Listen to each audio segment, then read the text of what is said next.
sorry. I was cooking. There's no excuse. Oh, I didn't mean about there we go. I was cooking. And my mom was just like, Nikki, don't you have a live? The thing about it is it's so crazy because it's so like LA, we're in our summer, right? Everybody's in fall. LA is still in summer. It's so bright. And because it's so bright, I think it's earlier than it really is. Please forgive me. I was in here shaking and baking. And I'm telling you one thing about growing up, working class, poor to working class, is that you know how to cook your face off because I made a meal because I just did not feel like going out to the store. And I was just like, I'm just going to make whatever we have in here. And it does not, we don't have much because this is about around the time where I go out and get like my stuff to meal prep for the week. So we don't have much, but baby, I found something and it was delicious. I was tearing that pasta up. But I am so sorry, Star fan. But thank you all so much for being here. The first thing we're going to start off with, we're just going to talk about Karen really quickly, just because I think I want to talk about it because I think it's important to the upcoming season, which starts, I think, the Real Housewives of Potomac. I think their first episode is October 1st, I believe. And I was talking to my mom about it, and I was just like, what are they going to do without Karen? Like, no shade. The cast is just, they need Karen, right? And I am not in any way supporting what she has done and what she went to prison for. I'm just talking about ensemble chemistry. Karen is absolutely needed. So let's talk about the Grand Dame. So the Grand Dame, she was released from prison 6 months after being taken into custody for her DUI conviction. A jury found the reality TV star guilty of a DWI and a DWI. Oh, so driving under the influence and driving while intoxicated, and other charges in December 2024 following her arrest in March. Before reporting to prison in February, Huger entered a treatment program, although she later explained that she's not an alcoholic. The Real Housewives of Potomac, this is from People magazine, age 62, is a free woman. She was released from prison on Tuesday, September 2nd, after 6 months being behind bars. She was initially set to serve 1 year for her drunk driving case, but was released early, and Bravo cameras were there to film her exit. So here's the thing. I think that Karen, fresh out of prison, I think she's going back to filming. And I knew when she entered the treatment program that her sentence was going to be cut short. I think that was also a part of time served. So I think that's why she got out earlier than she would have. But I think that she's going to film this season, and I think it's necessary. Either she's going to film this season, or they're going to film a like to be continued and just show her coming out of prison. But I think that they're going to need to do something, because I got to be honest with you, the trailer was not interesting. The trailer was not interesting, and nobody was really gagged. And when the trailer drops, people talk about it. Nobody was talking about that trailer. So I feel like, right now, she's the most controversial character they have on that show. I think it would be smart for them to film with her in some capacity and, just edit the season as it goes, because I'm concerned about Real Housewives of Potomac without her, without any real interesting characters. I think that the new blood is not strong enough, in my opinion, to really maintain the audience that Potomac was able to build. So we will see. We will see. What do you guys have to say about the Grand Dame being freshly released from prison and possibly filming this season of The Real Housewives of Potomac? Oh, we're starting off with a super chat. Hey, Nisha. Nisha said, I adopted a kitten. It was at work, a stray, only 8 weeks old. So the vet appointment is October 2nd. Fingers crossed for good health. It's a boy. I named him Beans. Oh, Nisha. First of all, thank you for the super chat. And thank you for rescuing that baby. Oh, that's so sweet. Oh, I would love a kitten, but my life is so crazy. Like nobody in my family can handle it right now. But oh my gosh, please show us pics of Beans when he's healthy. OMG, that's so adorable. Happy for you. Hey, E for Empathy. Happy Friday. Does it feel like a Friday to y'all? I ain't gonna hold you. It's Giving Tuesday. It's Giving Tuesday. Ashley said, when I tell you guys I got opinions on this one for OC, ciao. I'm gonna tell you right now, Adriana lost me. And you know that was my girl. She lost me. Hannah said, the racism on OC is too much. The way they are treating Katie is appalling. Absolutely. Asher said, if you have been in the last reviews for these Housewives reviews, I know I have a lot to say. Well, listen, it's the time. Asher also said, OC, sadly, that has been going on for years. And for Miami, sadly, I agree for empathy. I'm waiting for the reunion. We will see what's up. Asher says, that being said, no, say Gretchen, that's a trigger word. What trigger word? Hope I didn't miss anything because I watched this show on Peacock. Hey, Lorena, what's up? Hey, Hannah. Hannah says, E for Empathy. I already knew the Latino ladies on Miami were problematic, but I was more disappointed by Kiki not having Gertie's back. Yeah. Hey, Spency. Spency said, hey, NikkiNicoleStar fam, Love at the Lockup is a hot mess. Can't wait to hear your thoughts. One thing about Love at the Lockup, it's going to give you a show. Me and my family were watching Love at the Lockup hollering. They are hilarious. Hey, Greta, thank you for being here. Wait. Oh, Hannah said OC is highly triggering for me because of their treatment of Katie and knowing they voted for that man who was hurting us. Oh, absolutely. And they won't admit it at this point. Hey, Love Like You Are. Thank you for being here. Hey, Mama Star. Thank you for being here. The thing about it is she said that she's not an alcoholic and that she doesn't have a drinking problem.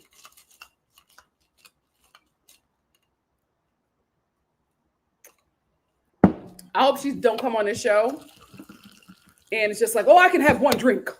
Girl, you just did time. You should not be having a drink at all. I'm hoping. The internet said, hey, NikkiNicoleStar fam, I feel like you on the cooking. I'm about to make feta and tomato pasta. Girl, child, my you can't. It's in the pumpkin thing right here. But the cake that I made yesterday, the pumpkin loaf, it was so good. I told you, my family, they do not like pumpkin. They tore it up. They tore it up. It was so good. Asher said, let's be honest, the girls ain't ready for Karen, and I can't wait when she comes back. I need her to be on her humble, but I think that's so hard for Karen. So we will see. Vaca said, happy Friday indeed. It's been a long week. Traveled to the Green Castle in PA. What's that? Green Castle.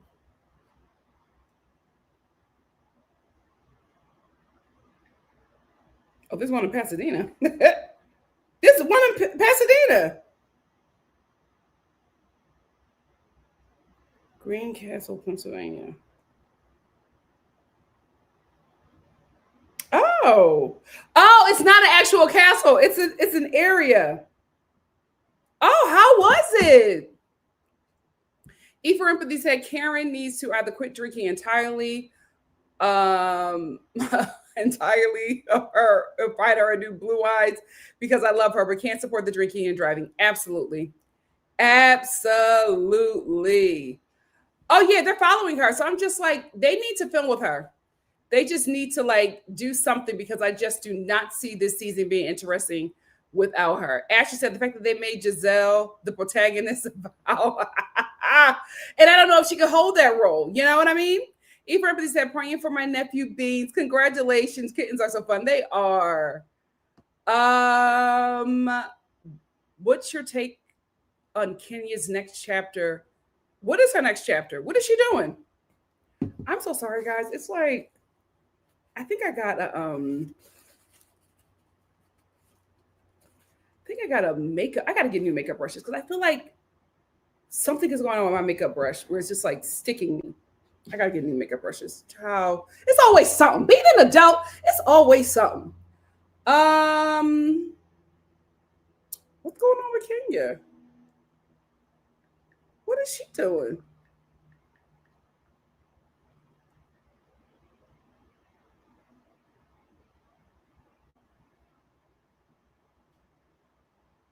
Kenya Moore here. I know she was. She never met Mark Daly. I don't see anything. Like, what's going on with her? Is her salon doing well? I don't know if she's coming back to the Real Housewives of Atlanta. I do not know. Because now that that girl is suing Bravo, I don't know. If I was her, I would try to make a name for myself on another network. Another network. Netflix is poaching everybody from Bravo. So if I was her, I would try to make a name for myself on Netflix. Um, Poor guy. He just wants to be old in peace. And Karen won't allow it. But that's when you marry somebody younger. Significantly younger. She's not ready to slow down, Mr. A. Um oh, okay. Thank you, Asher. I was like, what's going on? Oh, that's what it is. Yikes. I want to be inside. I'm going to be inside. Well, you know what? You're right. I don't know if she said that recently. That wasn't an article, but we don't know if it was recently. Um, I hope she doesn't, but they're going to ask. So I hope that she has a good answer. If I was her, I would talk to my lawyers before I even go on camera.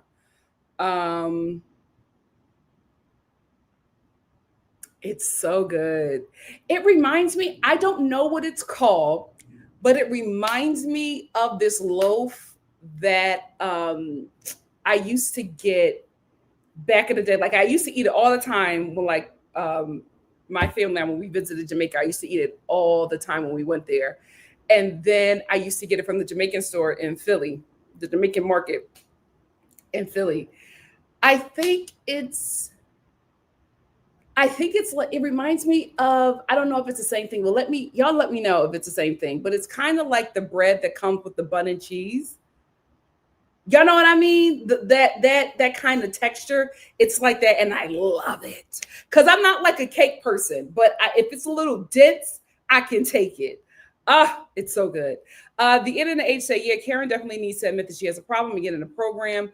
Then she can come for the girls because they're going to come for her with that. So the first thing you have to do is claim your mess. Be like, yeah, I got a problem, and so do you and them terrible wigs. Like, you got to know how to give it back. And Karen does that, but when she acts like she's above the program, that's where she loses me. It looks nice. So listen, if Pennsylvania was safe, I would travel there more often. Pennsylvania is very, very, very beautiful, but Pennsylvania also has the highest concentration of hate groups in the United States. So I try my best to not go to certain areas, but like the outskirts, like the suburbs of Philly, ouch. Well, not people call it the suburbs of Philly, but like outside of Philly, I'll go a little bit out, not too far out. Like I always search and make sure those areas are liberal. But if any Pennsylvania area is red, it'll never see me. It'll never see me. Ashley said, Karen, honestly, I don't see her admitting anything. Then again, you never know. Here's hoping it's needed. Yeah, I hope so. I really, really do. You think so? I think with Brit suing Bravo, and she probably might win, or maybe they will settle. I just don't know. I just don't know if they would want to work with her again. Well, I want to see K Michelle. I want to see K Michelle on the Real Housewives of Atlanta. K Michelle gives. She gives, and I feel like she's more mature, and she has a career, a country career that she's trying to hawk. So I think she's going to be a little bit more careful with this platform. Thank you so much, Fusola.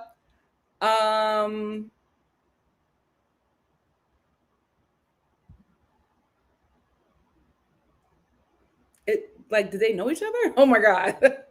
Nisha said, my other cat, Dink, who is 5, already likes him, but giving them space because Bean still needs to be fixed. Oh, okay. Please do.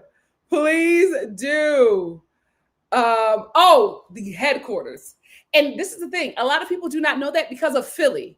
People think, oh, Philly is in Pennsylvania. We do not travel too far out of Philly. We do not travel too far out of Philly. We know it's crazy up there. Absolutely not. And people never think of Pennsylvania because of Philly and Pittsburgh and Harrisburg, right? But it's just like, yeah, it gets crazy outside of those three major cities. I hope she doesn't. This is time for her to be humble. CM said K Michelle lies a lot about relationships, so she'll fit in.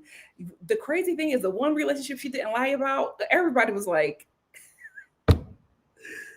that Idris Elba still takes me out. I said, you had him?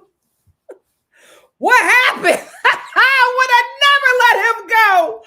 Oh, Lord. Yeah, I think she'll be good. I think she'll be good. Hannah said, Nene is destroying her face with all the fillers and Botox. She needs to learn to love her natural features. At this point, I don't think she can even go back. That's the one thing about that I've learned about plastic surgery. You have to, like, you can't stop. Like, people are just like, oh, some people are going too far. You completely reconstructed your face with things that your body does not create naturally.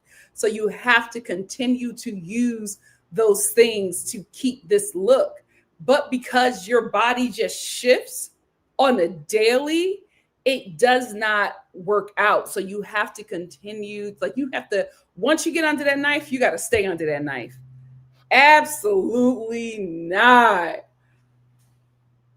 The pots I absolutely love, but I would say La Crusade is a much better investment if that's what you want to do. If you do go for any pot, I would say go for the soup pot right here, which is their largest pot.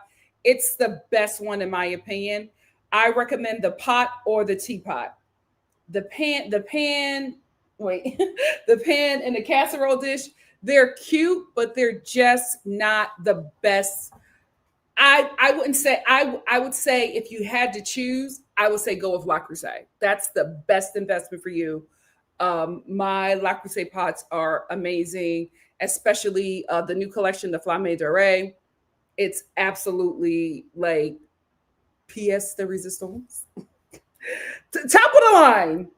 Top of the line, and they have a lifetime warranty. Much better investment, in my opinion. But if you do want to get anything checked, I would definitely recommend the teapot. That teapot is a beast. I love it. And the soup pot. You know what? Reading is actually not bad because Philadelphians are always doing trips up to Reading. So I think Reading might be blue at this point. My family has been traveling up there for years, shopping trips and everything. Oh, okay. I was like, oh my God, did he know her parents? That's weird.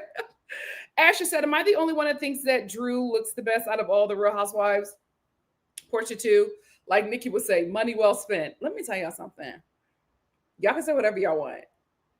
When I find out two people who I am researching, when I find out the person that did Lindsay Lohan's work and Portia's work, I might just go for a consultation. Money well spent. Money well spent. Greta said, listen, there's a Philly and then there's Pennsylvania. Tell it. Two different worlds. Absolutely.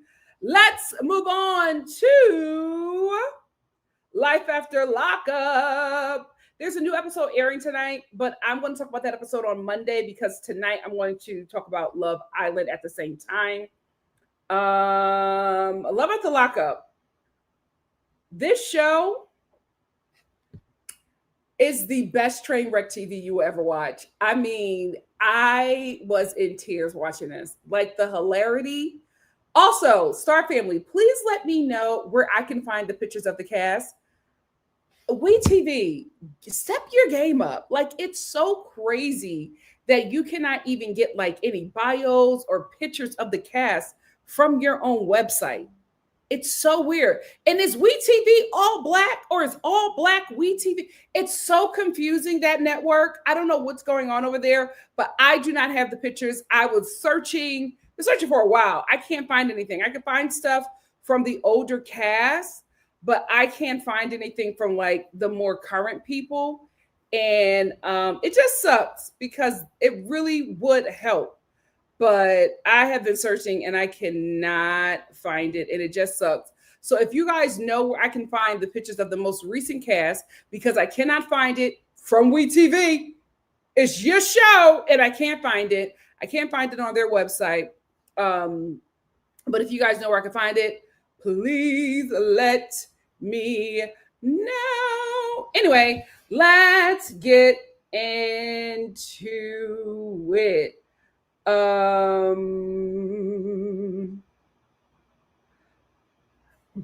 and JK. If you do not know, who Rhoc and JK are, it is the trashiest and ghettoest white couple you will ever see. They are so ghetto. It's like shocking. It's so shocking. It's the saddest thing about this is that Rhoc is a mom of two trying to get pregnant by a man that is unfaithful and battling his meth addiction. Love at the lockup. Love at the lockup. My first note for Rhoc and JK, just ghetto, toxic, and delusional. So JK got his new teeth because his teeth was rotted out because of his excessive meth usage. Are they his temp teeth until he gets the real ones? Because they were really slim. It looked like vampire teeth. It was just like real slim. Are these temporary clip-ons until he gets the real deal? Let me know. But anyway, he got his new teeth and he feeling himself. This young man got a new set of chompers and he is feeling himself. He riding around in his car, leaning to the side, gangster leaning to the side, listening to his music, got girls calling him. Girls. He has options. Ooh, women, stand up. Stand up. The thing that made my stomach turn was when Rhoc said, I'm so glad that JK got his new teeth because I don't have to kiss his rotten mouth anymore. No more rot mouth makeout sessions for me. What, Rhoc? Rot mouth. And she's fighting over this man.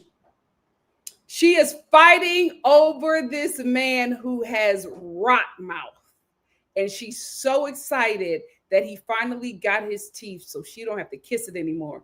That lets me know that when she kissed that man, she tasted the rottenness and decay in his mouth. There should never be a man that you love that much. There should never be a man that you love that much. You know why? Because you love yourself more. That's why it's the best show on TV. That's why it's the best. My stomach turned when she was so proud. I don't have to kiss rotten mouth no more. Is this what you wanted for your life? It couldn't be. This could not be your dream. So anyway, Rhoc got a roommate who's best friends with JK. Rhoc put her roommate out because her roommate told JK that she is unemployed. And JK was mad that she was lying to him about having a job. But Rhoc lost her job because she found out that JK was hanging out with his ex. So she left her job and got fired because she left her job to go chase after her man, who at the time had rot mouth. This is before he got his teeth. She lost her job because she went to go find him. This is when he had rot mouth, mind you. So she's been trying to find a job and she cannot find a job. Mind you, this is a mother of two.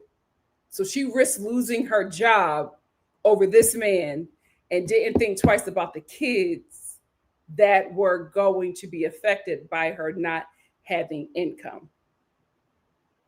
This man at that time had Rhop mouth. Rhop mouth. Anyway, so the roommate tells JK. JK gets mad at Brooke and is not talking to Brooke. So Brooke puts the roommate out. While Brooke is putting out the roommate is just like, well, I just want to let you know he got his ex pregnant. And Brooke is like, I don't believe you. He would never do nothing like that to me. I don't believe you. Girl, go ahead. This is a white woman. This is a white woman. And she's like, I don't believe you. It's whatever, girl. Whatever, girl. He would never do nothing like that to me. I don't believe you. I don't believe you, right? So then Brooke goes to talk to JK about it. JK is like, what you talking about? Like, what you talking about? I would never do nothing like that to you. Like, what? You my one and only. I would never, a white man, by the way, I would never do nothing like that to you. So she's like, oh, okay, I believe him. He would never do nothing like that to me. But I got to get to the source of it. So Brooke goes to meet with JK's ex. She goes to see the ex and she walk up and she's like, you look a mess. You look a mess. You couldn't even dress up to come to meet with me. And the ex is like, I don't got to dress up to meet with you. White women. These are white women, by the way. She's like, I don't got to dress up to meet with you. Who are you? So they get into it right off the bat. And so Brooke is like, were you pregnant by him? That's all I need to know. Did you miscarry his baby? Two white women fighting over a white man with Rhop mouth in a restaurant. So everybody's hearing this conversation. And she's like, you know what? The ex is like, you know what, Brooke? I'm not even going to get into it with you. I'm just leave. Like, it ain't worth it. It ain't worth it. So she walks out and Brooke is like, oh, you don't want to face me? You don't want to deal with me? I want to know that you I want to know that you miscarried his baby. Just say that. Just say he would never touch you. I know he ain't want nothing like you. He would never do nothing like that with you. He would never say something to me, girl. Say something to me. And the girl's just like, you look crazy. I am not engaging. And the Brooke was like, oh, you don't want to say that to me? And she just started beating the girl. This is over a man who had Rhop mouth, who got slim teeth, clip-on teeth now. My God, today. So Brooke started hitting the girl in the head. Well, she didn't know that the ex-baby mama, former baby mama, got hands. The way that girl took 2 punches to the top of her head. Next thing you know, she had Brooke in a headlock and would pop, pop, tearing Brooke up, dragging her around the front of that restaurant over a man who just recently got rid of his Rhop mouth. The bar is in hell. The bar is in hell. And so after Brooke get beat up, she's just like, that ain't nothing. That ain't nothing. That ain't nothing. He still don't want you. He still don't want you. I cannot stand Love at the Lockup. I cannot stand them for putting this on my TV screen.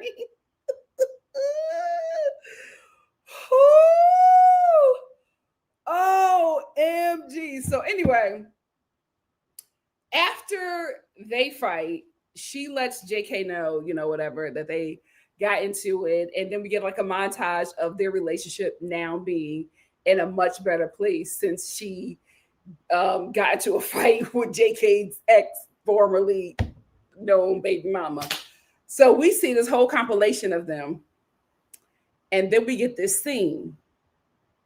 And JK is talking about how she's been so amazing to him, how much he loves her, and how everything is just so great. And he said, I want to do this for you. And he pulls out a lock. Mind you, he was setting it up like it was a proposal. Me and Brooke thought that he was going to propose to her. And he pulls out a lock. And he was like, this lock is my promise to you. I want to lock us in. Grown people, by the way, grown adults. These are not teenagers. Grown-ups. And mind you, all this time, Brooke is thinking that she's pregnant.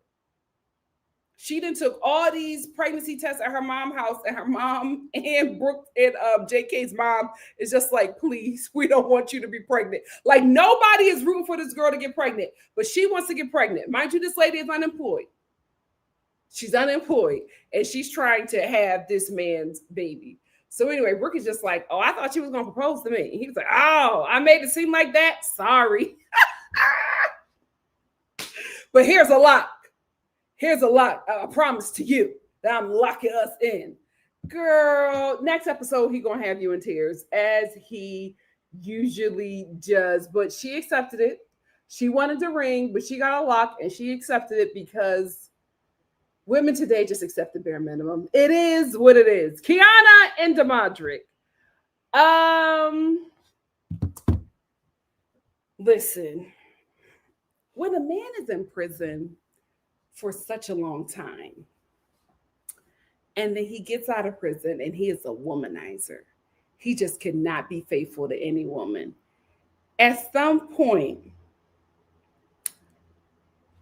your discernment or woman's intuition should let you know that you probably can't fulfill him. You probably don't have what this man needs. And you probably should let it go. Because Demadric can't be faithful to Kiana, who is the woman that he's in a relationship with, or his baby mama. So Demadric is going back and forth between Kiana and the baby mom. And the weirdest thing is they both feel like they're one-upping each other.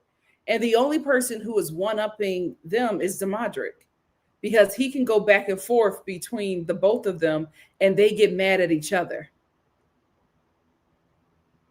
They're like mad at each other over this man who is putting both of their health in danger by going back and forth and sleeping with them. And I'm just like, if he cannot control himself sexually with you two, do y'all think y'all the only women or human beings that he's sleeping with? Like, nobody has any sense. And these are mothers raising children, multiples. And Demadric is just loving it. I will say, I can't believe that his fine womanizing daddy was just like, oh, you got to get it together. Like, his dad, he was just so happy that his son had the golden dingaling and these women was fighting over it. But then he was just like, you know, you have to make a decision. You got to be an upstanding father and, you know, just make a decision on who you want to be with, because going back and forth with these women is not right. And I was like, I agree with you, Demadric's fine father. However, you were just like celebrating his golden dingling, a father. That's the problem. That's the issue. This man was never parented as a child. And now he's an adult, and his father, who acts like his best friend, is trying to parent him and is going in one ear and out the other. Because 2 seconds ago, you were just like, oh, you got that golden dingaling. You got the gold. Yeah, we all known to have a golden dingaling in his family. And then you're going to tell him to be faithful? It doesn't make sense. Fine, Pops. I know you was a menace in them 90s. My God, today. It doesn't make sense. Like, it does not make sense. But it's so sad that these women will not cut that man loose. Because Demadric goes over his baby mama's house. And I guess because they're on camera, he's acting like he doesn't want her and he doesn't want to be with her, because she went to the police because she believes that either Demadric or Kiana flatten her tires. Like, somebody flattened her tires, and Kiana is now scared, and she's just like, well, the police are involved. I don't want anything to happen to me. And she is like trying to convince Demadric to convince his baby mom to like drop the charges, or, you know, say that Kiana didn't do anything. Here's the thing. Kiana and Demadric did something to them lady tires. They both act real guilty. Real guilty. So Demadric goes over to baby mom's house, and he's just like, listen, can you just drop this? Because Kiana is really scared. And the baby mom is just like, no, I'm not going to do that, because she's mad at me when she needs to be mad at you, because you are the one coming over here sleeping with me. And Demadric was just like, oh, you know I ain't doing that. Oh, so I'm sleeping with you now? I'm sleeping with you? And she's like, yeah, you were over here this morning. She's like, you were over here this morning, Demadric. Stop acting like that, Demadric. You was just here this morning. So what you talking about, Demadre? And he like, so you gonna say that? You gonna say that to me that I'm sleeping with you? Oh my God. So embarrassing. And she's like, you know you was. So he starts insulting her and saying all these mean things about her. And she's just like, it don't matter. You gonna sleep with me again tonight. And I'm like, girl, he shouldn't. He's like insulting you. And you're saying it don't matter because you're gonna let him have sex with you again. Why? Why? I just do not understand. And it's like, does he have money? Like, what is it? What is it about Demadric? Is he the only guy in that town? It's so weird how they're both fighting over this man who is not fighting over either one of them. Like, he's not doing anything to keep them or make either of them happy. Aside the golden dingaling. Like, that's it. Y'all have to want more for yourselves, like especially the baby mama. I love when she sat down with her grandmother. Her grandmother was just like, he doesn't want you. Like, plain and simple. The grandma was just like, he doesn't want you. A man that wants you would never treat you like that. Cut him loose, please. And I like that she gave it to a straight no chaser. She had to. Somebody had to tell that lady like what is really going on. And the grandmother even broke it down in it even more. And she was just like, he's never going to do better because he got two weak women at his beck and call. Like, he can do whatever he wants, and these two weak women will always be there. So he doesn't have to be a better person. Grandma ate. I don't know if it's low self-esteem or lack of education, but the baby mom is acting stuck. Like she can't move on. And it's very, very weird how she operates. Like, she will not stop sleeping with this man, even though he constantly disrespects her and acts like he's not with her. Even though she got him on camera, he was like, that ain't me. That ain't me on camera. Like, it doesn't matter. And the reason why he's doing this little dance is because he knows he has to give Kiana something, but Kiana is still going to stick around. So it's really, really, really weird. Another thing that's really, really weird is how Demadric and his baby mama fight. I don't know if it's because it's in front of the children, but they have like whisper arguments. It's so weird. Like, Demadric is just like, well, you can't come to the party because if you come to the party, it's gonna be some problem. So please don't even do all that over there. Like, don't let her, because Kiana want to come, but I don't want you to do all that. And you better not disrespect her. And it's like real intense, but it's whispering. And she's like, I'm gonna do whatever I want to Demadric. I'm gonna come to that part. Like, but it's all the time. They whisper, argue all the time, no matter where they're at. And I'm just like, are you guys constantly in a room full of people or your children? Why are y'all whispering? It does not make any sense.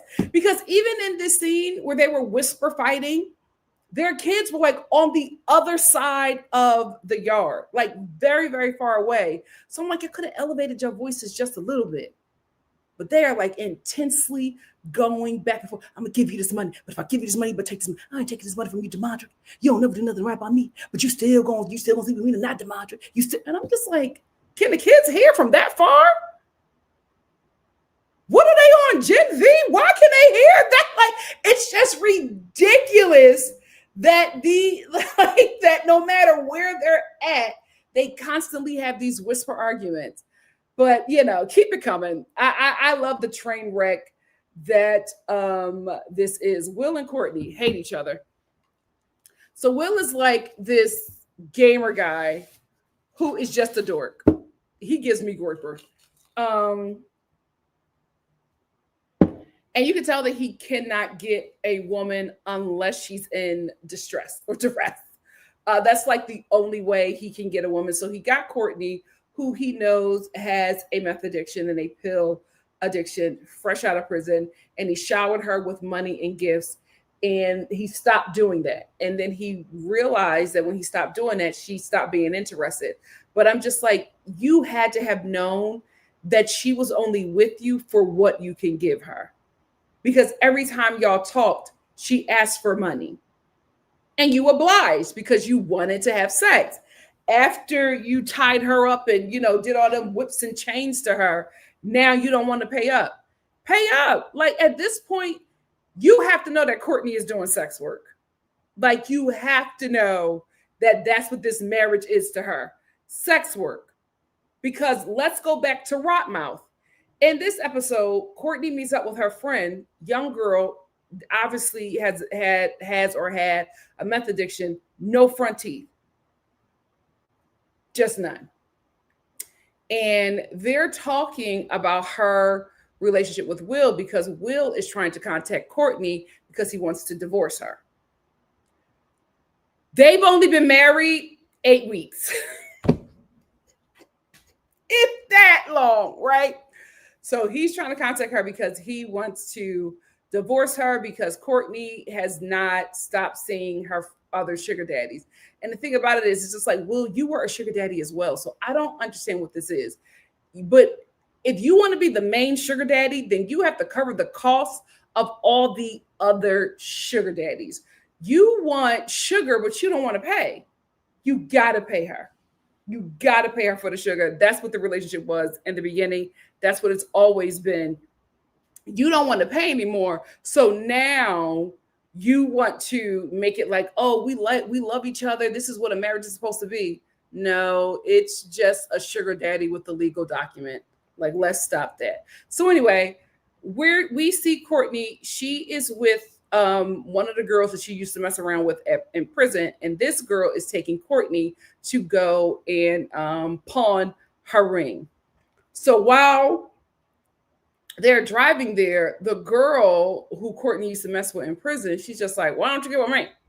Why don't you get with me? Because Will, he not doing right by you. Why don't you get with me, Courtney? Why don't you get with me? Young girl. And Courtney is just like, no, I can't get with you. I can't do it. So anyway, she drops Courtney off. Courtney goes and pawns the ring. The lady is just like, the lady at the pawn shop, she was just like, honey, I can give you $6 for this. Like, this is not a real diamond. And then we see Will in his confessional, and the producers is talking to him, and he's just like, well, I didn't know. He said, they told me it was real. And, I paid $10,000 for it. Well, you're a scammer too. You and Courtney actually are a match made in hell. So when Courtney gets back in the car with the young lady with no front teeth, and the girl is just like, me and you, we should just try it again. And Courtney's like, I can't. Just take me to my halfway house. Just take me to she got a new place. Her sugar daddy got her a new place. So she's just like, take me to my place. Like, stop. Take me to my place. And before the car pulled off, she kissed the girl. And Courtney was just like, oh, no, this is when they got to the pawn shop. Courtney was just like, oh, my gosh, I didn't know that they were filming. Girl, what? Let me tell you something. In this Love at the Lockup world, teeth do not matter. Like, it is the craziest thing that there are so many young people on this show without any front teeth. But what's even crazier is that it doesn't hold them back. They still are able to find love. So you being single is a choice, because there is somebody out there toothless with options.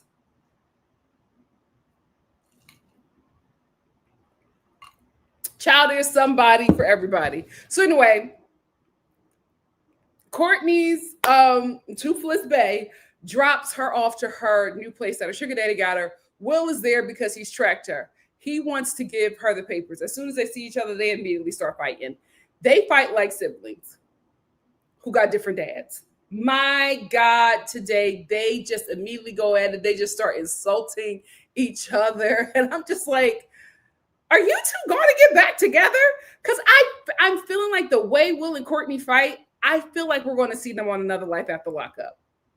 I really, really do, because the way they argue is like they're not done.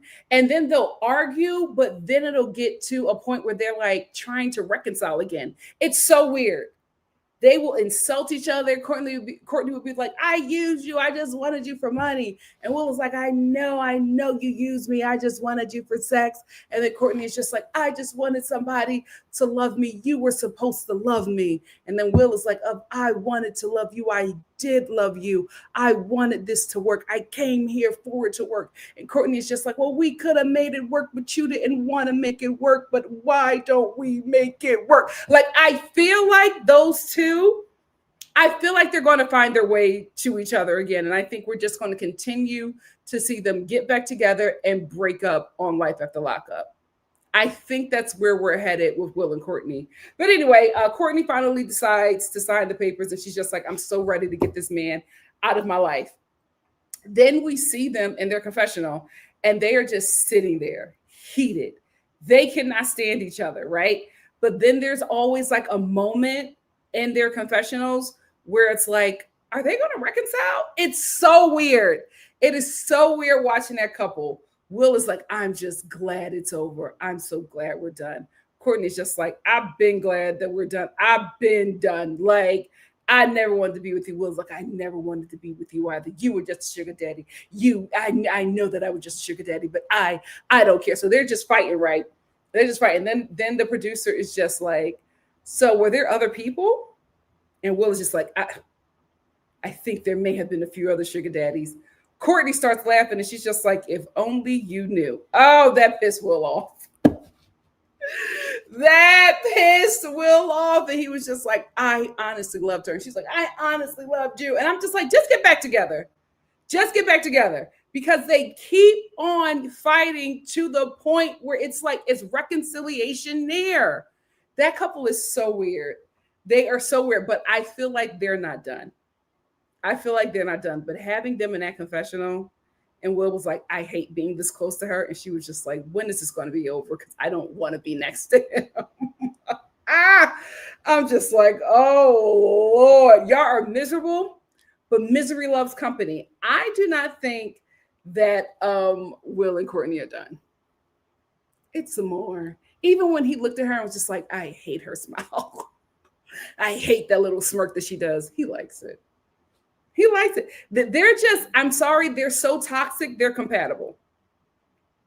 We're going to end with Daniel and Bianca. I feel bad for Bianca. I feel so bad for her because I think she's starting to realize that Daniel played her. And she realized she wasted so much time and money on this man because now that Daniel is out, now that Daniel is free and, he could do a little bit more because I think he's no longer at the halfway house. They're all living together. They're both living together. And I think that now he just got a taste of freedom. He realizes that he no longer has to keep the facade up. And that facade is wanting to be in a relationship with Bianca. And I feel so bad for her, but I'm happy for her because she's not only is she leaving that relationship free of Daniel and his weird family, she's also leaving it sober. And I think that she's going to have a much better outcome now that this relationship is over for her. I see greener pastures for that young lady.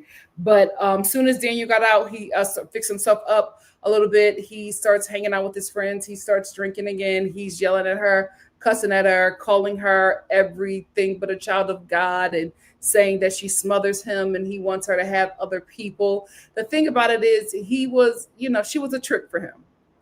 And now that he's on his feet, he don't need that trick anymore.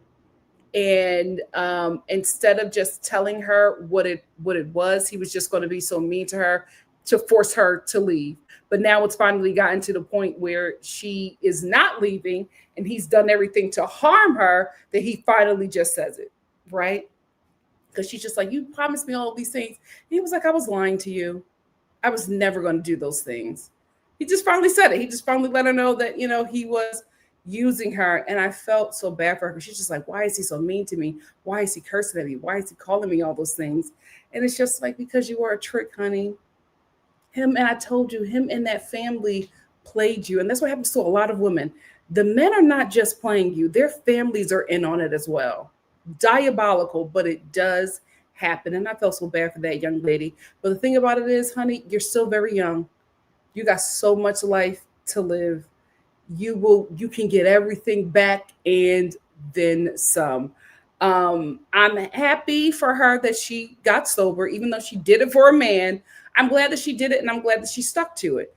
because she could have absolutely, slipped up and messed up her sobriety, not only because of how stressful this situation is with Daniel, but also because, his friends were encouraging it. Because she went to go see Daniel and he was with his friends and they were drinking. And although his friends, who in their confessional said before Bianca arrived that they were, afraid of how much Daniel was drinking, when Bianca got there, all of a sudden they were encouraging him drinking.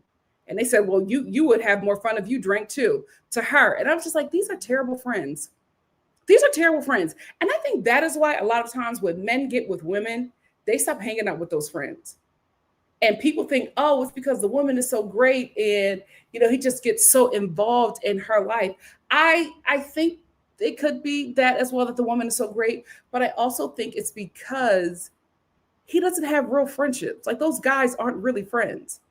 Because for him to immediately cut them off, even when the wife or the girlfriend is encouraging him to still hang around those guys, I think it's because they weren't really good friends in the first place. And he found a friend in his partner, and he doesn't want to be around those guys because those guys are not really good friends. Because I'm watching Daniel's friends, toothless, rot mouths. Everybody, where are they living? My God, today.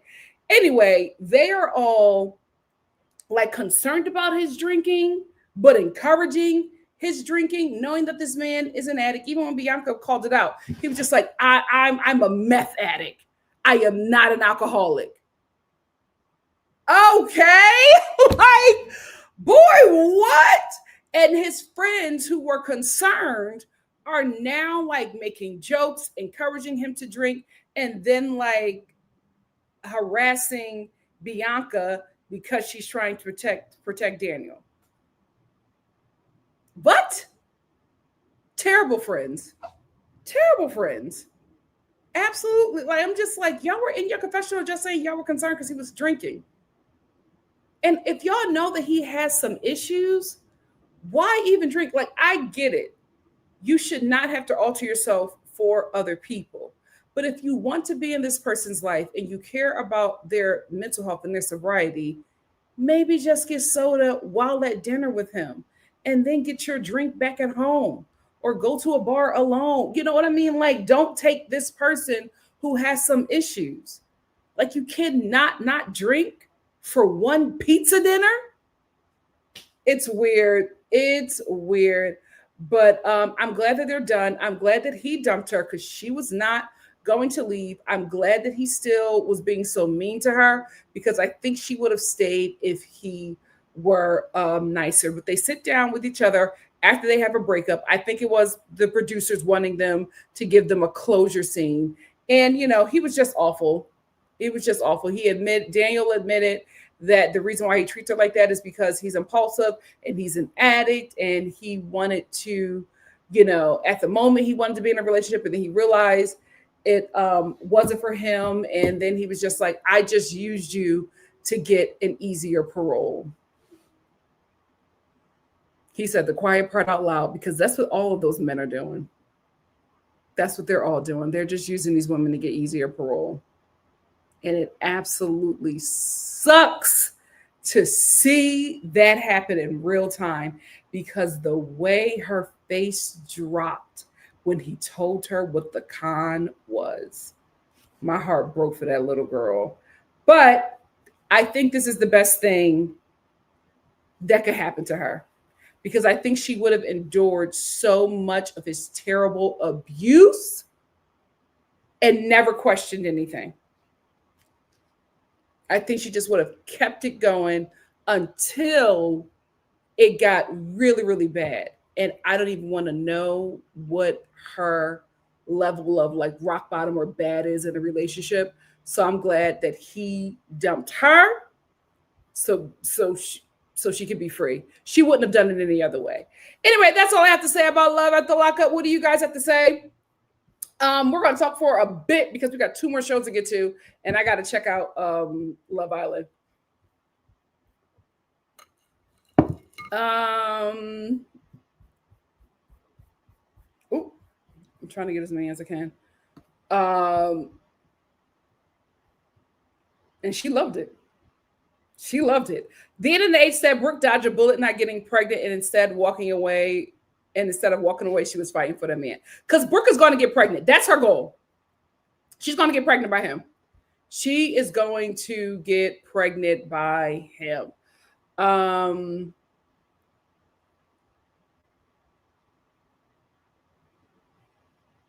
She didn't? Oh, well, you know what? BJ Peace, I think she didn't file a lawsuit because I think they're probably in mediation. You do mediate, you try. I think they probably agreed to mediation before an actual lawsuit.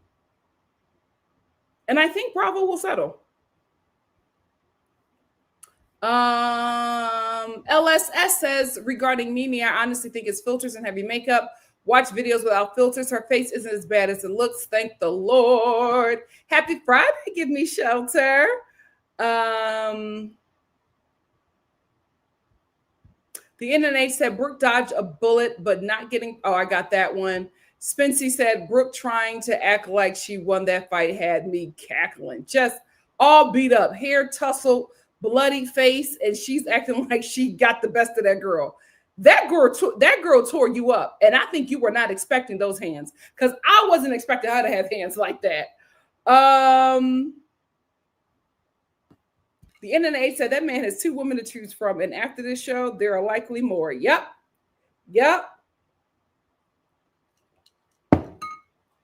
Melron said, my jaw's on the floor listening to you. Yeah, they're also slim.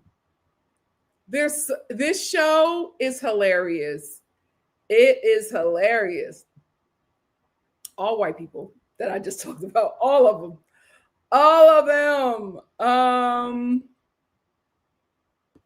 Oh, they're also aggravating, and they all make such poor decisions. And I'm just like, okay, well, this is why you're in the situation you're in. You guys make poor decisions. She sure did. I said, Brooke, stay down. That girl got hands, and she didn't even want to fight. Poor girl did not even want to fight.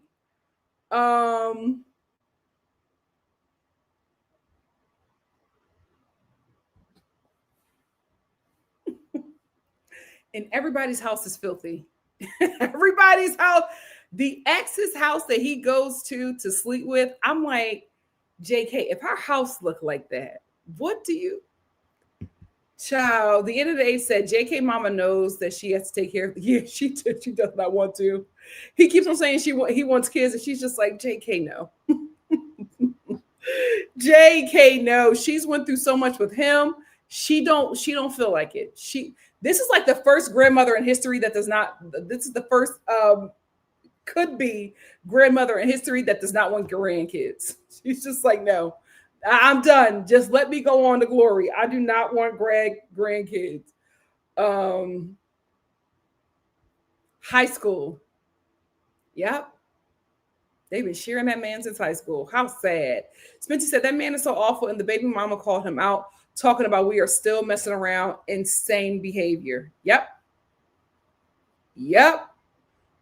Smitty said, what do you think the damage to the car? I feel like the baby mama did it. Who do you think did the damage to the car? I think the way Kiana is acting, I think it was either her or Demadric, and they're both just protecting each other. Melron said, this show sounds a mess. What do I expect, though? It's called Love at the Lockup. Ciao. The internet said it never made sense for Will and Courtney to get married the first time they met. They could have just yelled at each other and broke up, or just been engaged. But listen, how did Will not know that, right? Because she was always asking for money. And she always said, you promised me this, you promised me that. Like, come on, Will. You know. The internet said Will knew that ring was fake. Of course he did. Of course he did. He keeps on saying he makes a significant amount of money. Will, we don't see it. We do not see it. Their arguments were so every time they saw each other, I can't stand you.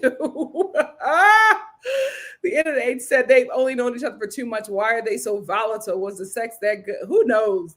But I'm just like, They are so volatile to the point where I'm just like, is this just passion? I don't think that couple is done. I don't think that. Well, who? Who's she pregnant by? Miss T, please.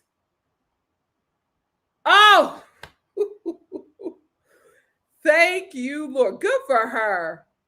Good for her. They are. I got two more. I'm gonna talk about it, but I'm gonna finish this live first. Um, the NNA said Daniel's friends were not helpful, especially with him being on parole. That man was not supposed to be driving. They don't care. He has a terrible community of friends. Yep. The NNA said, unfortunately, they'd rather put down a woman than worry about their friend's safety. Just fools. Just fools. Me too. I'm glad that he freed her. I am glad that he freed her. Hey, Cameron, how are you? Let's get into the Real Housewives of Orange County. We are going to breeze through these two because I got to watch Love with the Lockup. I mean, not Love with the Lockup, Love Island. Where are my notes? Hello. There it is. Let me say this. I feel like Katie should have known what this whole thing was, right? And the reason why I say that is because Katie even said that she has grown up around white people. She grew up around white people her entire life. So I'm not saying I don't feel sympathy for her. I will say, at what point are you going to get it, good sis? At what point are you going to get it? You have to realize that no matter what these ladies go through with each other, they are white first. What they will say the most horrible things about each other. They will do the most terrible things to each other. But when it is time to gang up on the minority or anybody that's different, they will do that. And they showed you this. I'm so sick of you crying and getting hurt and disappointed because I feel like you have had an insider look at what it is like to be in that community from the time you were a child. You should have always known none of them were going to be your allies. I will say, I believe Katie. I believe that Gretchen and Slade told her that. Gretchen is a liar. What works out for her is that Tamara's a bigger liar. That's what works out for her. And Gretchen came on this show with the vendetta. And her vendetta was to turn everybody against Tamara. I honestly believe her and Slade sat down with Katie and her husband and said those things to get them to not only befriend her, but to become an enemy of Tamara. That's what they did. But Gretchen doesn't want it to be said because Gretchen did it again in this episode where she told Heather and Emily about Tamara having sex in some studio with some guy while she was married. And then she says, well, I don't want you guys going back and saying anything because I shouldn't have said that. Like I wanted you to call Slade to hear about Tamara in the studio.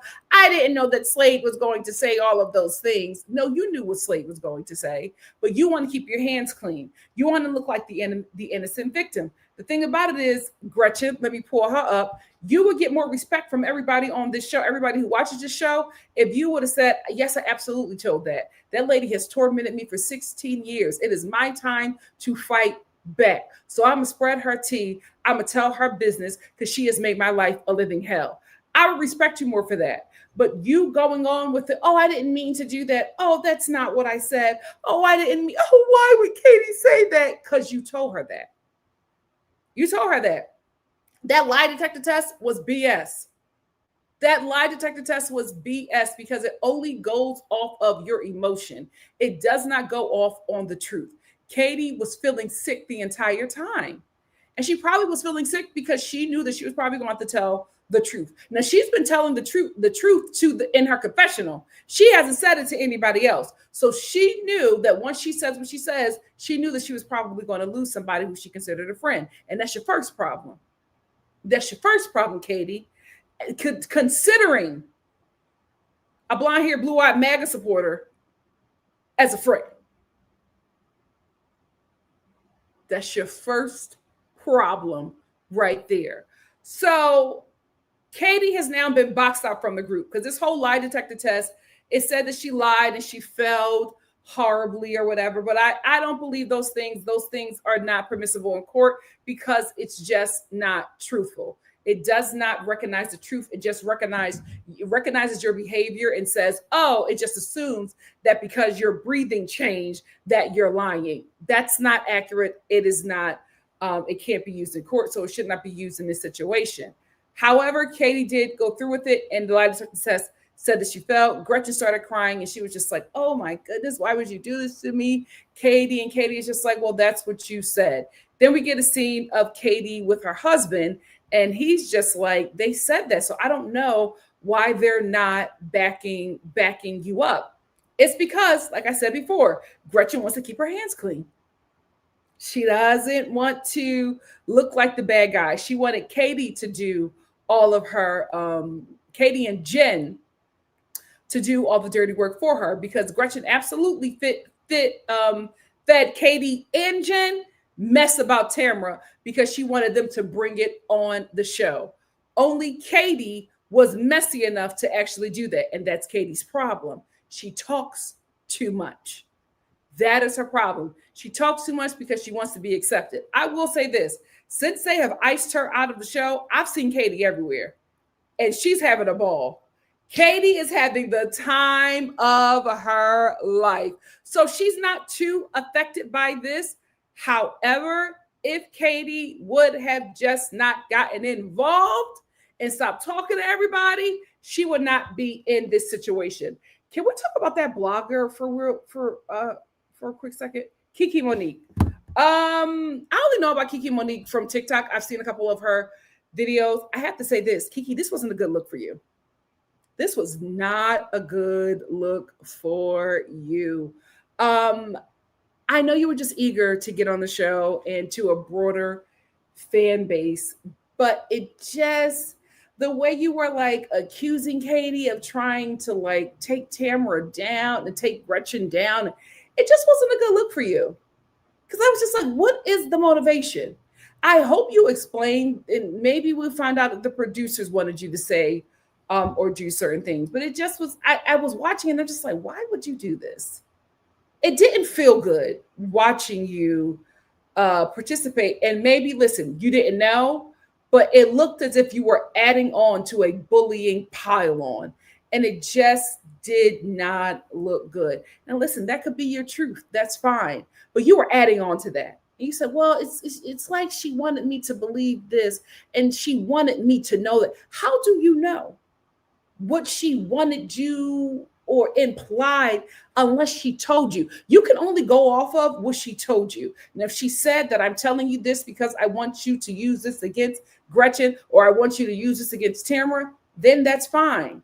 But you are alluding to what you think Katie's intentions are. That wasn't a good look for you in my opinion. Anyway, let's get to the group trip. Heather knows how to put on a trip, right? She knows how to do an event. So the group is split. Half the group goes to Temecula. This is why I love Miami and Beverly Hills. They know, they travel. They take us to places we will never see and probably will never be able to afford to go. The Real Housewives of Orange County, they went to Temecula. Airbnb in Temecula. Of course, the place was gorgeous, but they're at an Airbnb in Temecula. Was Santa Barbara closed? Anyway, so we have half the group in Temecula and half the group in LA at Heather's place. Heather knows how to put on an event. This sleepover was so fun, so cute, so rich. I loved it. Now, saying this, Heather can put together an event. She cannot decorate a home, but she can plan the hell out of an event. I am inspired by her. I feel like I want to do that. I want to have like a ladies' night on my rooftop with those cute little, I don't know what they're called. Y'all let me know what it's called in the comments, but I would love to do something like that. And like have like, specific, light bites. It looked so cute. But this, during Heather's sleepover, that's when Gretchen got Slade on the phone and told him about Tamara singing in the studio. And then Slade slipped up and said that Tamara was having sex with some guy in the studio, and it was recorded, and he listened to the recording of Tamara having sex. Weirdo behavior. Weirdo behavior.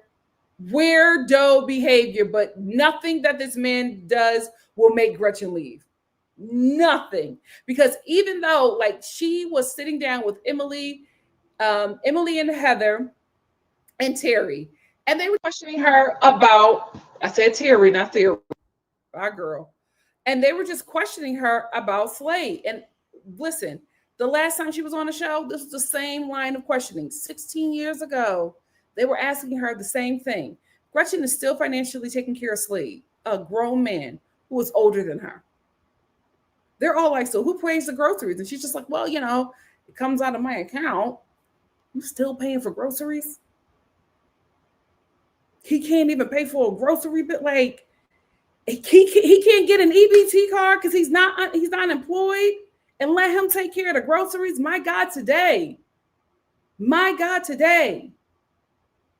Because they asked her, would she get married? And before, she said 16 years ago, she just like, she didn't want to get paid because she didn't want to get married because she would have to pay up all of Slade's back child supports and all of his debts. And now she's like, oh, I'll marry him now, because before I was just scared, but now we've been together for 16 years. I know nothing is really going to change. So I'll definitely marry him. And then they were just like, so when you say nothing has changed, what do you mean?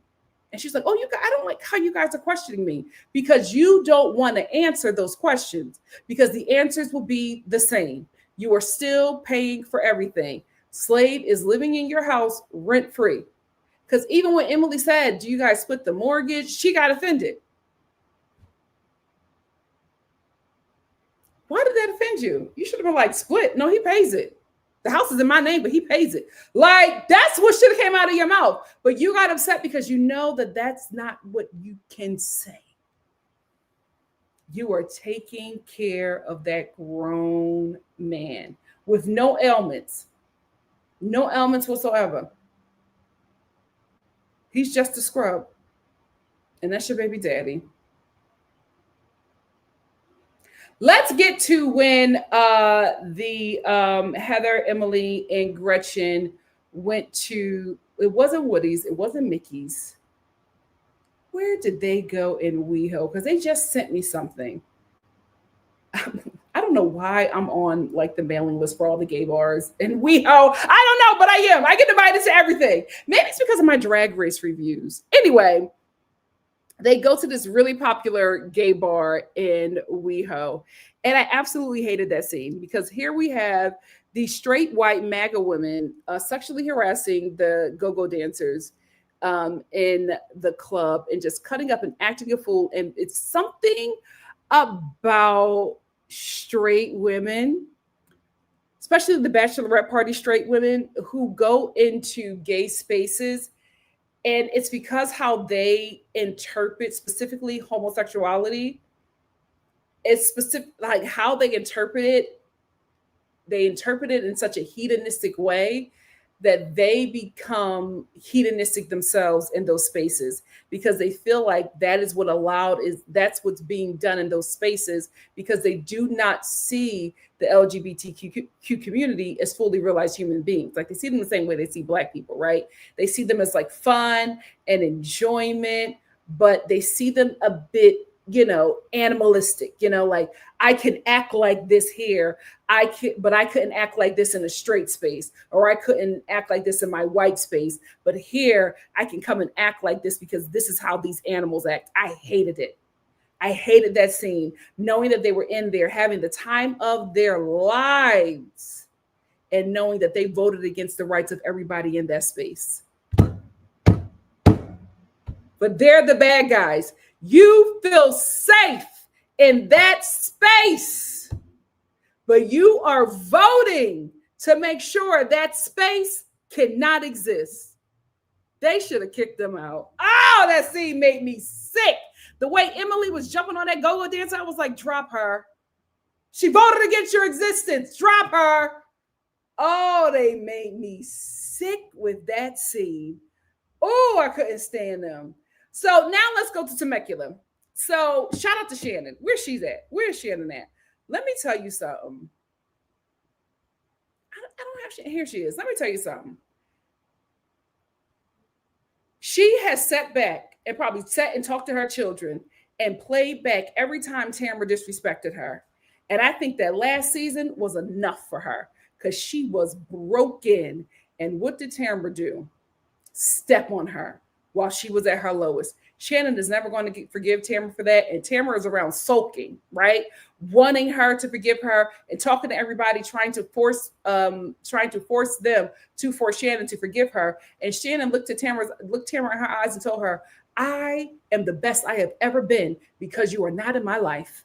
And everybody was just like, oh, Shannon, that's too rough. No, because what Tamara is currently trying to do on this season is she is trying to craft an alcoholic storyline for Shannon. That's why Shannon cussed her out when she was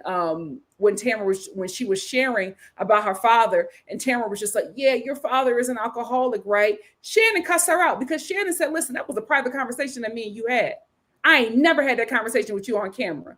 So when I'm talking about my dad, you throw that out. Why would you throw that out? And Jen gave some clarity to it. Jen said Tamara said that because she wanted to connect Shannon's Tamara said that because she wanted to connect Shannon's drinking with her father's alcoholism to be like, this is why Shannon is the way she is, because alcoholism is in her family. And that's why Shannon shut her down, because she knew exactly where Tamara was going. And Jen is 1000% right, because Tamara has been crafting this storyline that Shannon is this drunk, erratic alcoholic since she stepped foot into this season. Because when now she got Gina doing the dirty work, because she's going to tell Gina, oh, I called her booze without her hair was so disheveled. She's not in the right mind. And then we see Shannon with like one roller in her head. And, not even her boobs were not out. She was fine. The lady was getting ready to go out. So you called her mid getting ready only to twist it and say that she's fallen off the wagon again.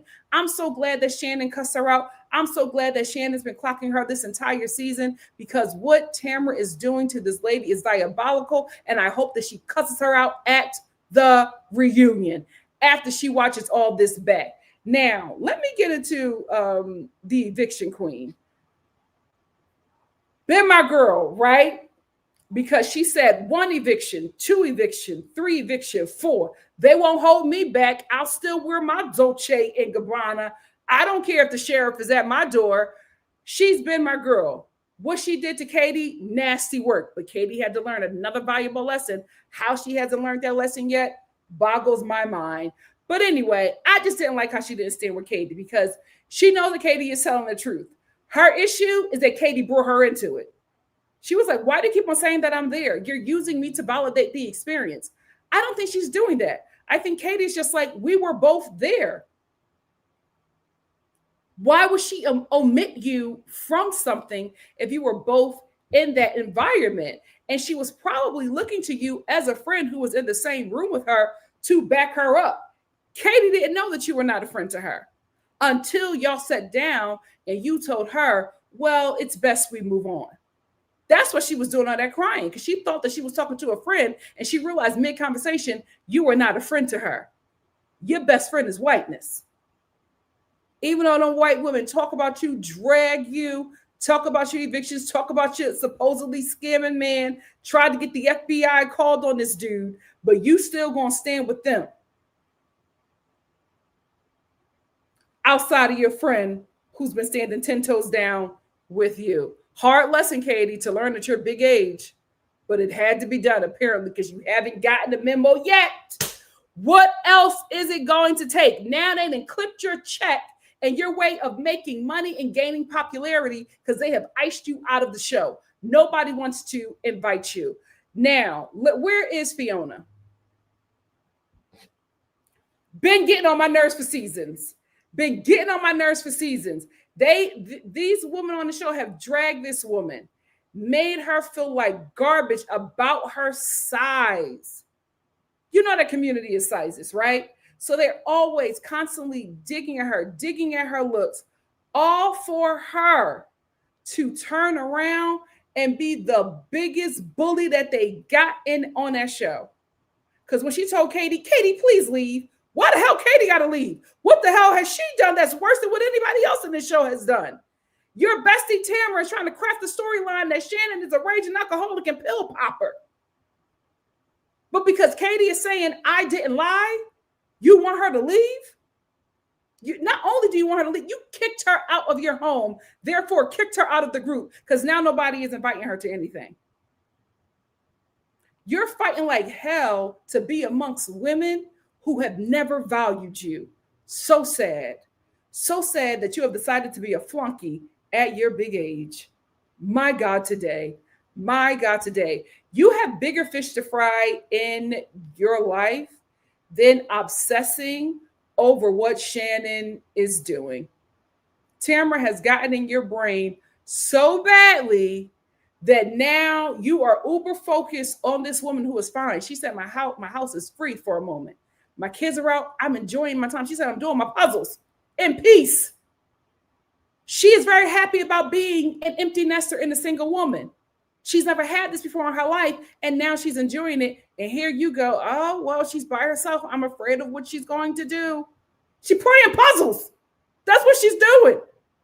She's playing puzzles. But Tamara got in your head, and now you're so invested in your mess. And I keep on telling you, Gina, you are making your situation with Travis extremely difficult because you cannot keep his ex's name out of your mouth. Stop talking about that woman because, you know, every time you talk about her, she cusses out Travis. And that relationship gets even more intense. And I know that he has told you to stop talking about their relationship, but you probably said, well, Travis, it's my job. I got to talk about it. You're creating chaos in that home or in his former home with somebody who bore his children. If you want that man so bad and you want to be in his life so bad, stop talking about his baby mother. Simple. He has yet to talk about your man, and your man has done all kinds of garbage to you. Stop talking about that man's ex. You are making his life and his children's life harder than it has to be. If you love him, you would protect him. And you are not doing that, my dear. You are not. Unfortunately.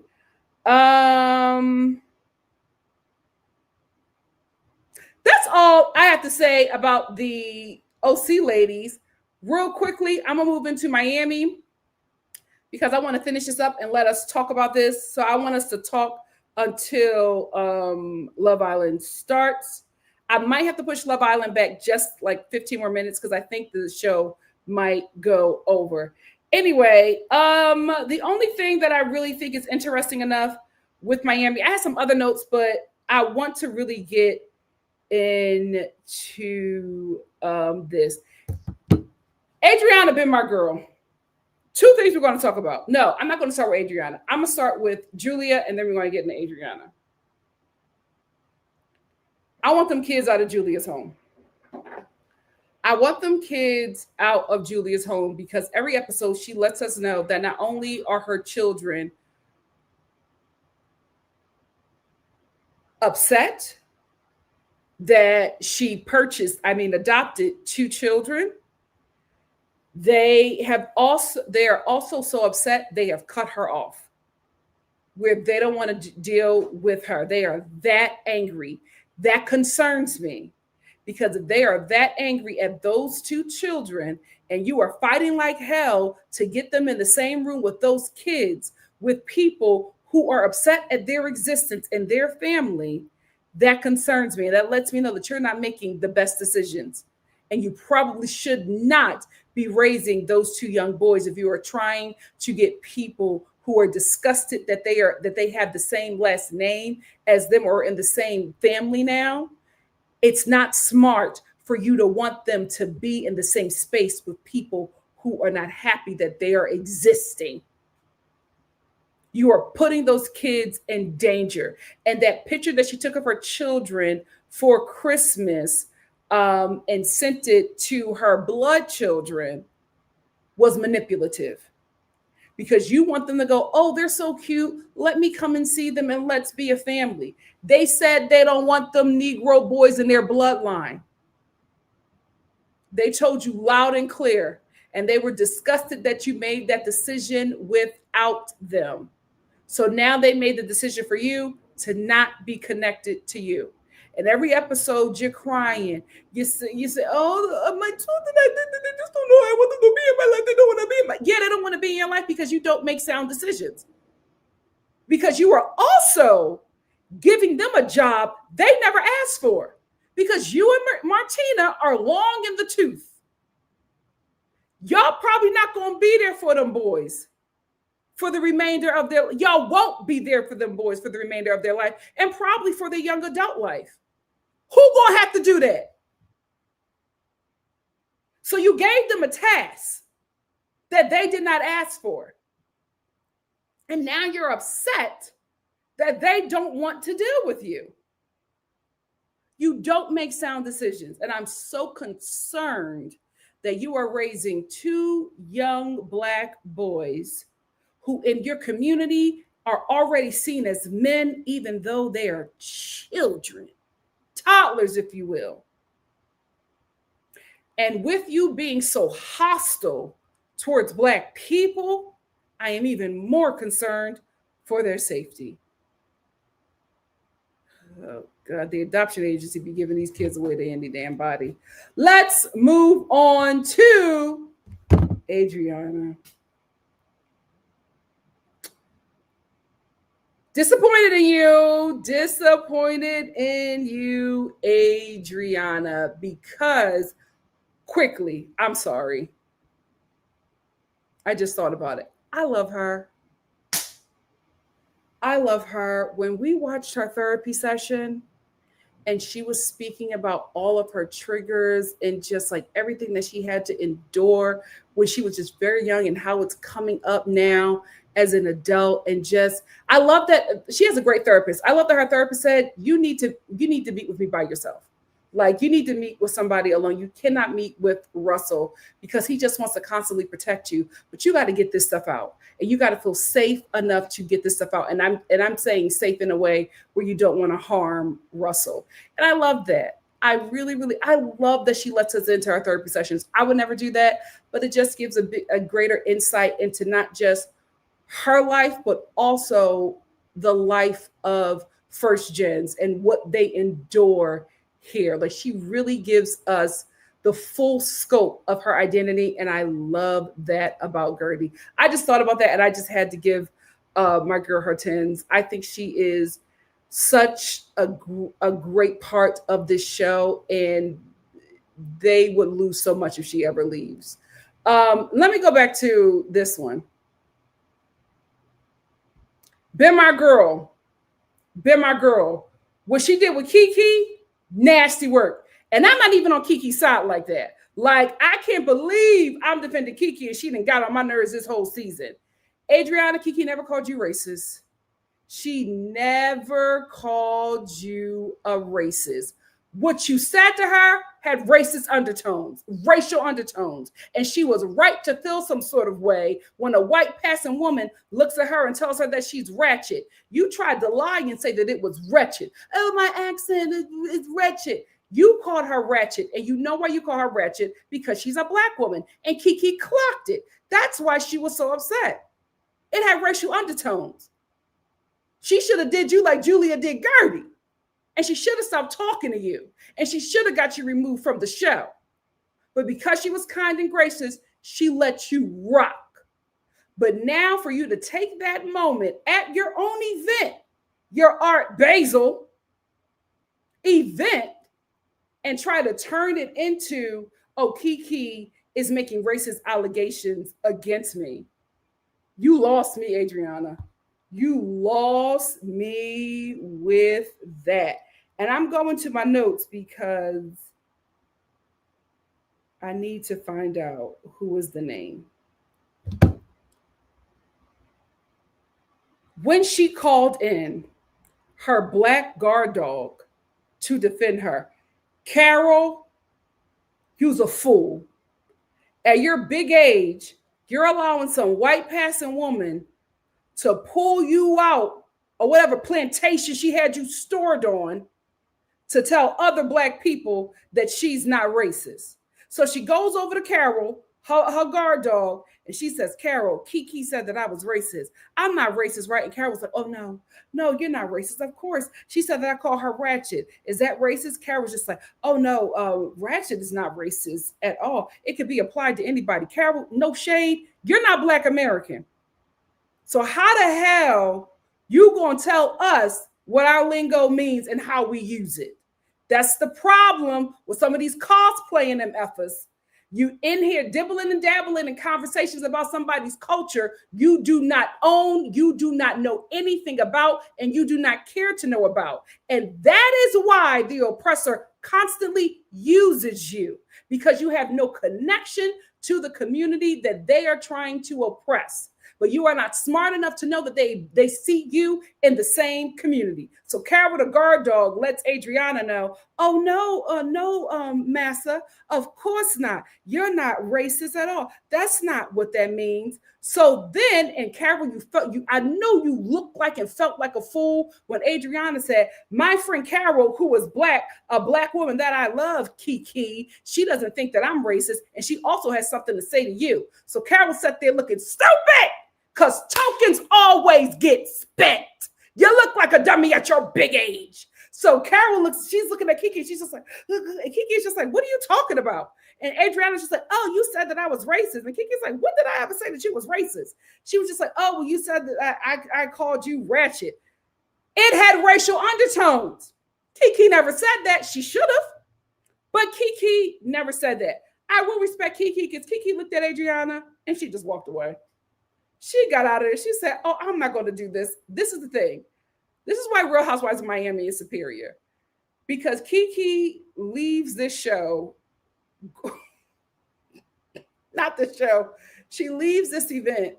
She goes over to an Amazon truck and she's just like, I need a ride. She's like, I'm sorry, I got to get out of here.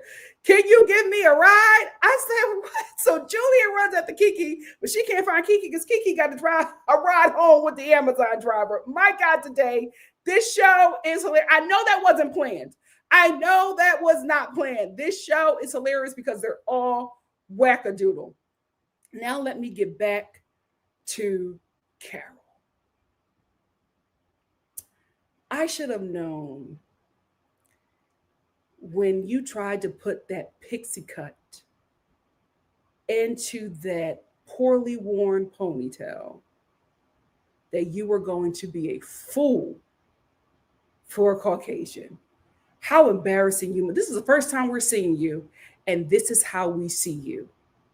And if that is your friend, the one time she calls upon you is to defend racism allegations to another Black woman.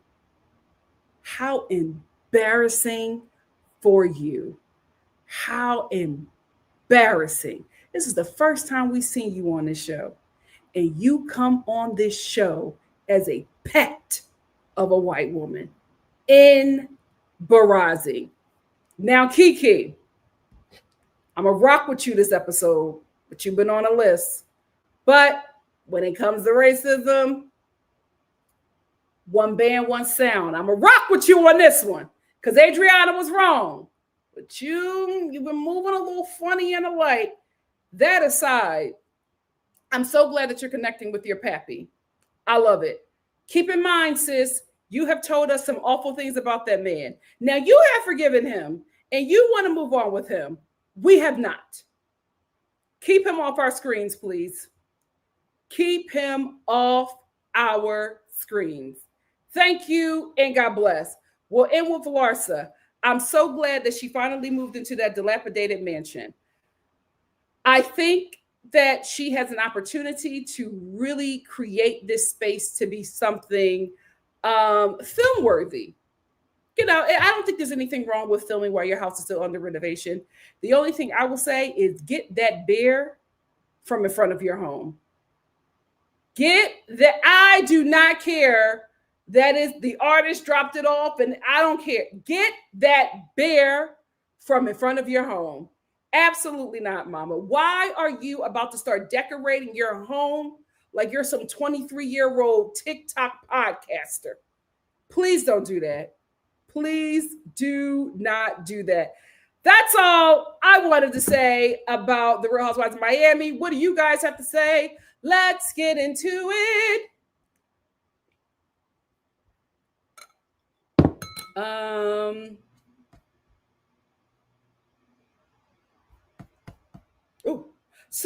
Super Saturday.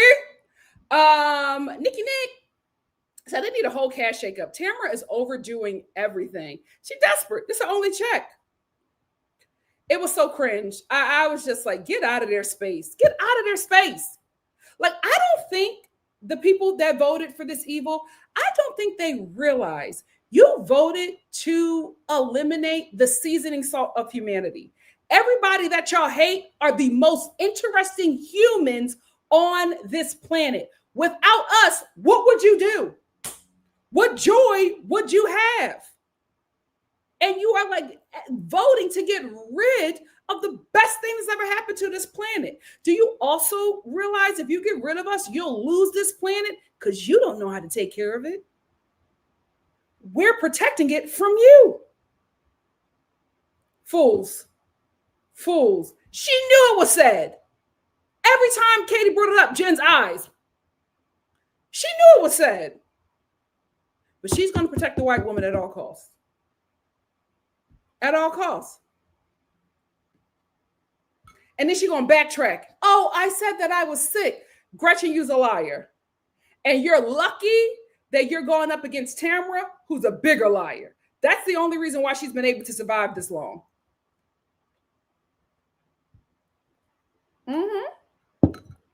And I think this is when everybody's going to see the liar that Gretchen is.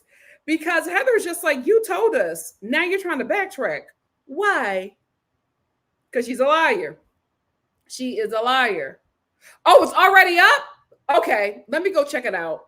Hannah said, Jen is crashing out online regarding Katie and talking about race car. Oh, there it is. There it is. I knew they were going to slip into that, especially when Gina was just like, every time Katie comes around, she's in an Asian designer. And when Katie relayed it back and said that she felt some sort of way about how Gina said it, Gina admitted that she felt some sort of way about Katie saying that she's wearing Asian designers. So why was Gina acting like Katie was doing too much when she said that Gina was, the way she spoke to her was nasty about the Asian designer comment? Because you admitted that you felt some sort of way. And she just relayed that back. So what's the problem? OMG, it did. I'm going to do that. I am going to do a sleepover like that. Give Me Shelter said, Gretchen and Slade's comeback is a flop. Absolutely agree. I don't think they should get rid of big head Gretch, but she's embarrassing herself. Absolutely.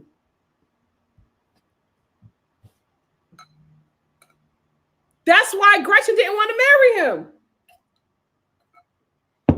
It's embarrassing. It's embarrassing for her. It's embarrassing for her. I absolutely get that. I absolutely get that because the way she did Katie, ugly. But again, they will protect whiteness before they protect themselves, child. They will protect whiteness over their womanhood. They will protect whiteness over their children. It's a mental disease. It is low vibrational. Because she'll do anything to go after Shannon. It's so weird how she is so fixated on this woman failing. It's scary. It's scary. Asher said, honestly, to me, the smartest is Heather. Once you start seeing the details, guys, it's Heather. It is. It is. Asher said, Jen is trying to pull a Jessica Simpson, except an older, overfilled version. Oh, Lord. Give Me Shelter said, I hope Katie is watching the fact that no matter how much they hate each other, they will never, ever. And she's raising her children in this environment. Yikes. Yikes, yikes, yikes. Hannah said Real Housewives need to stop allowing bloggers to, yeah. It's I want them to stop allowing them to appear on the show and interfere with the show. I think they need to write it in their contract. You cannot bring anything to the show that was written on a blog. This show is about your life, not those blogs. Give Me Shelter said, you said it right. They purchase those black children who need a welfare check constantly because I don't trust them in that house. Julia thinks that she just got new farm. Let me stop. I'm sorry. Now, Nikki Nick said, yes, there is much more behind why her daughters are acting this way. No one is talking about it. She gave them 2 siblings that they're going to have to raise. Black ones at that. They're just like, when do we start doing this? What? Patriarch said, but Julia didn't raise her biological children. She sent them to boarding school to France while she lives in Miami. Wake it up. Wake it up. Give Me Shelter said Julia will have a baby with every millionaire child. Oh, you think that's what it is? Child. They don't. And they shouldn't have to. They shouldn't have to. Ashley said, I was never a fan of Adriana, so I'm good on commentary about her. And this episode confirmed it for me. Child. Nikki Nick said, I cannot believe Adriana used her black friend. I was speechless. Oh, of course she did. Of course she did. I'm not racist. I have a black friend. I'm not racist. Look at what my black friend says. It's a black friend that probably don't even claim that she black. She gives me, I know black, I Dominican. Ashley said, after what Adriana did, I love the cake math equation. Good for you, Kiki. Right? I was mad at Kiki about that. Then at the end of the episode, I was like, Kiki, you should have went harder. You about to call, you should have went harder. Ashley said, all the girls, Larsa, Steph, Gertie, and Lisa all said that Adriana should have kept her mouth shut. Yeah, it was wrong. Black Healer said, I'm watching Love Island Gates and Birdcage and Garby are giving the boys too much. Oh, Lord. I'm going to get 2 more, then I'm going to clock out and get over there. Rael said, never like Adriana. I always picked up on dark energy with her. Marisol clocked her nastiness a while ago. Yeah. I think I like Adriana because she just never bent the knee to Marisol or Alexia, but I'm seeing she's just as worse as they are. Yeah, it's enough of him. We can wrap daddy up. Give Me Shelter said, Nikki, these fools made up a whole strange, fruity hip hop song.